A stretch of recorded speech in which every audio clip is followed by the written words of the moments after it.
Hello everyone, मेरी हिंदी कहानियां में आप लोगों का स्वागत है। आज की कहानी है सुधा ने पतले दूल्हे को देखकर क्यों इनकार कर दिया।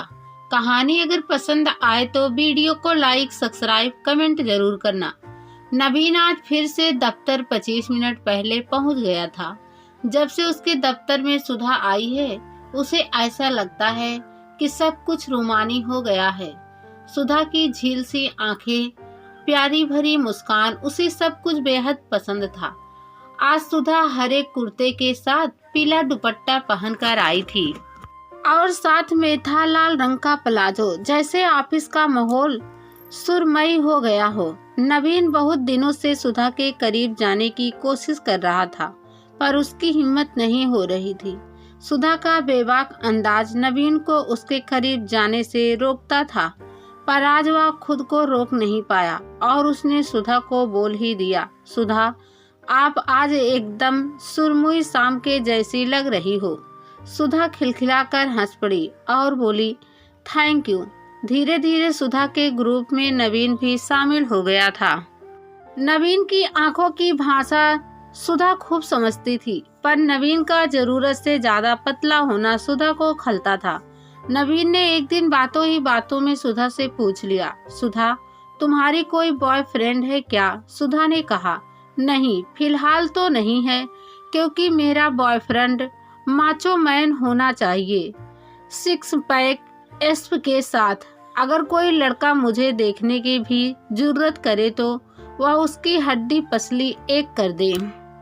सुधा की बात सुनकर नवीन का चेहरा उतर गया था। घर आकर भी उसके दिमाग में सुधा की बात घूमती रही। उसे समझ नहीं आ रहा था कि वह कैसे सुधा के काबिल बने। तभी नवीन को अपने एक करीबी दोस्त मोटी की याद आई। वह जिम जाने का शौकीन था। नवीन ने मोटी को फोन करके अपनी समस्या बताई तो मोटी बोला, अरे भाई, तू मेरे पास आ जा, 2 महीने में ही सुधा तेरी बाहों में होगी। नवीन फोन रखते ही मोटी के पास पहुंच गया। वह जल्द से जल्द बॉडी बनाना चाहता था। अब नवीन सीधे दफ्तर से जिम ही जाता था। वहां पर मोटी के कहने पर उसने अपना खुद का पर्सनल ट्रेनर भी रख लिया था। पर्सनल ट्रेनर ने नवीन का एक पूरा डाइट प्लान बना कर दिया था। डाइट प्लान में शामिल खाना नवीन की जेब पर काफी महंगा पड़ रहा था, पर वह अपने दिल के हाथों मजबूर था। 1 महीना होने को आया था, पर नवीन को अपनी बॉडी में कोई खास बदलाव नजर नहीं आ रहा था। जब भी वह अपने पर्सनल ट्रेनर से यह बात कहता तो उसका यही जवाब होता था, अरे सर, थोड़ा समय लगता है बॉडी बनने में, लेकिन देख लेना सर, आपको कुछ ही महीनों में बदलाव नजर आने लगेगा। नवीन रात दिन बॉडी बनाने के बारे में ही बात करता रहता था। सुधा नवीन की बात सुनकर मुस्कुरा देती और बोलती, चलो देखते हैं नवीन, तुम्हारी बॉडी बन पाती है या नहीं। अभी नवीन यह सब कर ही रहा था कि उसकी जिंदगी में सक्षम नाम का तूफान आ गया था।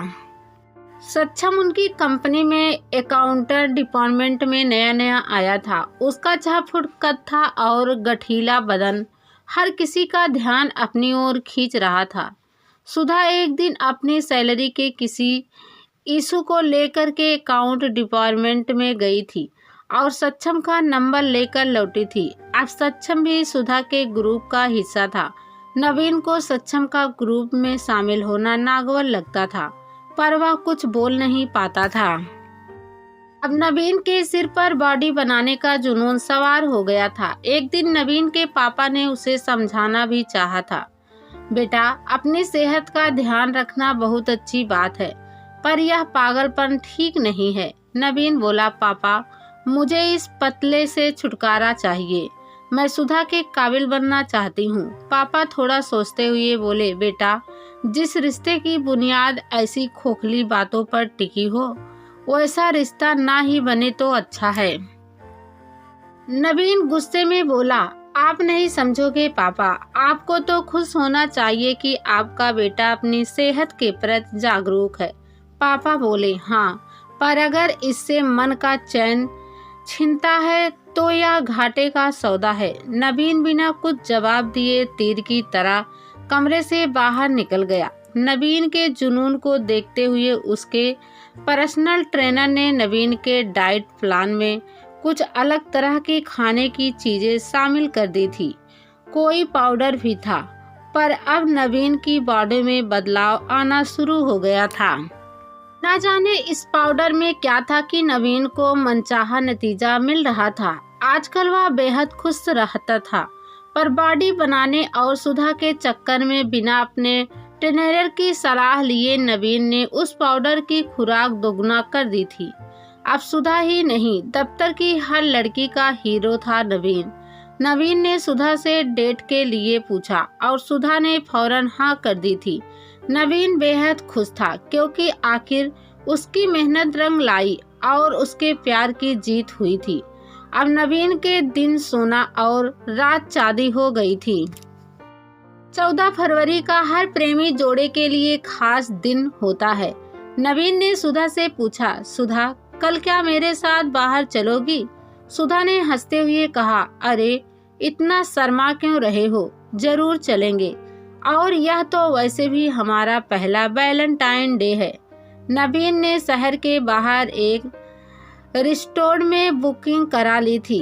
वह सुधा को जी भर कर प्यार करना चाहता था। सुधा और नवीन ने पहले लंच किया और फिर दोनों रूम में चले गए। नवीन सुधा के करीब आकर उसे चूमने लगा और सुधा भी बिना किसी विरोध के संप्रण कर रही थी। 15 मिनट बीत गए थे, पर नवीन उससे आगे बढ़ ही नहीं पा रहा था। सुधा कुछ देर तक तो कोशिश करती रही और फिर चिढ़ते हुए बोली, यार जब कुछ कर ही नहीं सकते हो तो फिर इतना टाइम क्यों खराब किया? फिर सुधा मुस्कुराते हुए बोली, जिम में बॉडी बन सकती है, पर वह नहीं। नवीन शर्म से पानी पानी हो रहा था। उसे तो ऐसी समस्या नहीं थी। उसे समझ नहीं आ रहा था कि आखिर यह क्यों उसके साथ हो रहा था। क्या उसके अंदर कोई कमी आ गई है? नवीन को लग रहा था कि बॉडी बनाने में उसने जो पाउडर की दोगुनी खुराक कर ली थी, क्या यह उसी का नतीजा है? नवीन सुधा को सब बताना चाहता था, पर जिस प्यार के लिए नवीन ने इतना कुछ किया, वही प्यार बिना एक पल रुके पतली गली से निकल गया। नवीन सिर पकड़कर बैठ गया था। बाहर रेस्टोरेंट में गाना चल रहा था, प्यार तूने क्या किया।